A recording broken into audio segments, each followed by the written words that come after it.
There is a particular kind of stillness that doesn't belong in nature, not the stillness of sleep or rest or an animal pausing to listen to the wind, but a stillness that stops everything around it, the kind that makes the air feel different. That morning, in a quiet stretch of wild brush somewhere in the American interior, that stillness arrived without warning, without sound, and without mercy, and the only one who felt it coming was the father. The day had started the way most days do in the early weeks of a bobcat kitten's life, with motion, pure, unfiltered, chaotic motion. The kitten, small enough to fit in two cupped hands, spotted like dappled sunlight through leaves, had been impossible to keep still since first light. He tumbled through patches of dry grass, swatted at low-hanging branches that barely swayed, and pounced on shadows the way young things pounce on everything, with total commitment and zero strategy. There was something almost comedic about it, the way he threw himself into each small adventure as if the stakes were enormous, as if every rock and root and rustling leaf was worth investigating immediately. He was healthy. He was alive in the way only the very young manage to be, completely, recklessly, beautifully alive. His father watched from a few feet away, the way fathers in the wild always watch, present but unhurried, alert but calm. The adult bobcat was a lean, deliberate animal, his tufted ears catching every shift in the surrounding brush, his amber eyes moving the way experienced eyes move, not frantically but constantly. He was not the kind of creature that startled easily. He had seen enough seasons, navigated enough territory, survived enough close calls to know the difference between a threat and a shadow. He let the kitten play. He let the morning be what it was, and then it wasn't. It happened in the space of a single breath. The kitten had been mid-motion, one small paw raised, body coiled in that familiar pre-pounce posture, and then he simply wasn't anymore. He dropped. Not the tumbling fall of a clumsy youngster losing its footing, not the dramatic sprawl of an over-enthusiastic leap gone sideways. This was different. This was a collapse, the kind of sudden, total stillness that the body produces when something inside it stops cooperating. He went from full energy to nothing in less than a second. No sound, no struggle, just the grass receiving him and the world going very, very quiet. For a fraction of a moment, the scene looked almost peaceful. The kitten lay on his side, half hidden in the low scrub, his spotted fur catching the morning light. If you didn't know what you were looking at, you might have thought he was resting. You might have told yourself he'd simply worn himself out, that the playing had finally caught up with him, that he'd be back on his feet in a moment. That's what the rational mind reaches for first, the comfortable explanation, the ordinary one. But the father did not reach for the comfortable explanation. He was moving before the kitten had fully hit the ground. There was no hesitation in it, no moment of confusion or assessment. He crossed the short distance between them with a focused urgency that was entirely different from his usual measured pace. Lower to the ground, faster, deliberate in a way that had nothing casual about it. He reached the kitten and immediately began doing what wild fathers do in moments of crisis. He used every tool available to him. His nose went to the kitten's face, his flank, his neck. He nudged him, gently at first, then with more intention, the way you nudge something you're afraid to push too hard but know you have to. The kitten did not respond, did not flinch, did not make a sound. The father pulled back slightly and looked at him, not the way an animal looks at prey, or at a disturbance, or at anything ordinary. He looked at him the way a parent looks at a child who has gone frightening quiet, with the full, terrible weight of love and helplessness arriving at the same moment. His ears were forward, his body was rigid with attention, and in that posture, in the set of his wide shoulders and the careful placement of his paws, something was communicated that needed no translation. He knew this was not normal.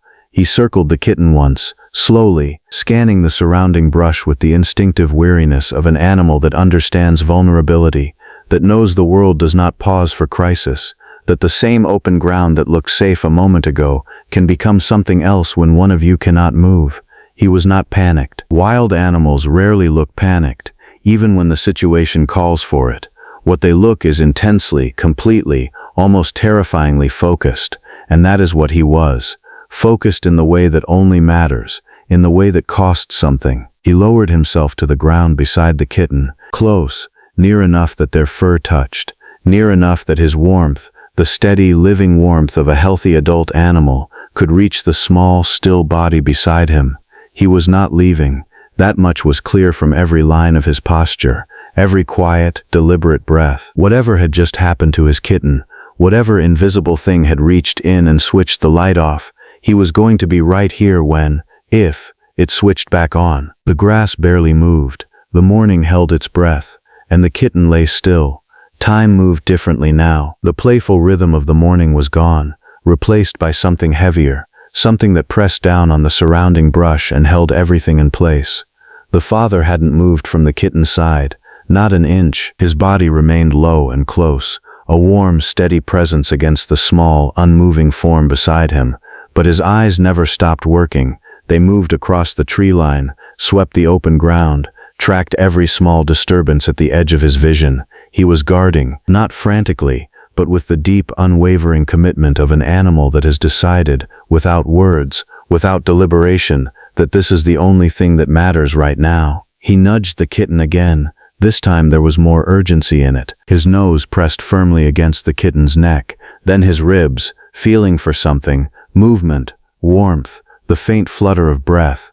The kitten's chest rose and fell, barely, in the shallow, inconsistent way that says alive, but not much more than that. The father held still for a moment after each nudge, reading the response, measuring it against something only instinct can measure. And each time the kitten failed to stir, the father's posture tightened, not with panic but with the particular tension of an animal recalibrating, deciding what to do next when what he's already done hasn't been enough. He positioned himself more deliberately over the kitten then, not on top of him, but around him, his body angled like a living shield between the small form on the ground and everything beyond the grass. It was an ancient behavior, the kind written so deep into the biology of wild things that it requires no thought, no decision, it simply happens. Warmth, coverage, presence. These are the tools a father has, and he was using all of them. Minutes passed. The sun climbed. The shadows shortened. And still the kitten didn't move. There is a specific kind of helplessness that comes with loving something you cannot fix. Humans know it. And watching this animal, this quiet, focused, refusing to leave creature, it was impossible not to feel it too. He couldn't explain what was wrong, couldn't seek help, couldn't call out, couldn't do anything beyond what he was already doing. So he stayed. He kept his body close, and his eyes sharp, and his presence constant, because in the wild, presence is sometimes the only medicine there is. He nudged the kitten one more time, and this time, barely, almost imperceptibly, something moved. It was the smallest thing, a twitch, barely visible, just beneath the surface of the kitten's spotted fur. A faint ripple of muscle, the kind of movement the body makes when it is fighting its way back from somewhere far away. But the father caught it immediately. His head dropped lower, his nose almost touching the kitten's face, and for a moment he went completely still, as if stillness itself was a form of listening, as if he was trying not to disturb whatever fragile process had just quietly begun. Then he nudged him again, gently, deliberately, and this time, the kitten's legs moved, not strongly, not with anything close to the reckless energy of the morning. These were weak, searching movements, the kind that look more like a dream of walking than actual walking. But they were there, real, and the father responded to them the way a compass needle responds to north. Immediately, completely, without question. He stayed low, keeping his body close, letting his warmth press against the kitten's side. His breathing was steady, calm, as if he understood somehow that what the kitten needed most right now was something to anchor to, something alive and warm and constant. The kitten's breathing shifted. It had been shallow before, thin and unreliable, the kind of breathing that makes you watch too closely because you're afraid of the moment it simply stops. But now it deepened, slightly, unevenly, like a flame catching in the wind, still fragile, still frightening, but different from what it had been 5 minutes ago, different in the way that matters. The direction had changed. The kitten was no longer slipping away. He was, slowly and painfully, and without any guarantee, beginning to return. The father never once stepped back. He remained exactly where he was, close enough to touch, warm enough to feel, present enough to matter. There was no celebration in his posture, no visible relief, just continued, focused attention, because instinct doesn't congratulate itself mid-crisis. It just keeps going, keeps watching, keeps doing the only things it knows how to do until the danger is fully past. And the danger wasn't past yet. The kitten was breathing, the kitten was moving, but the kitten had not yet opened his eyes. That was still ahead. The seconds stretched. The grass was quiet. The father pressed closer, his chin resting near the kitten's small, rising and falling side, and waited. Outside, the world moved on the way it always does, indifferent, unhurried, unaware. But here, in this small patch of wild earth, everything depended on the next breath, a fragile return. The eyes opened, not all at once, slowly, the way light comes back after a long storm. First a flicker, then a sliver, then the full, glassy awareness of a young animal finding its way back to the world it had briefly left.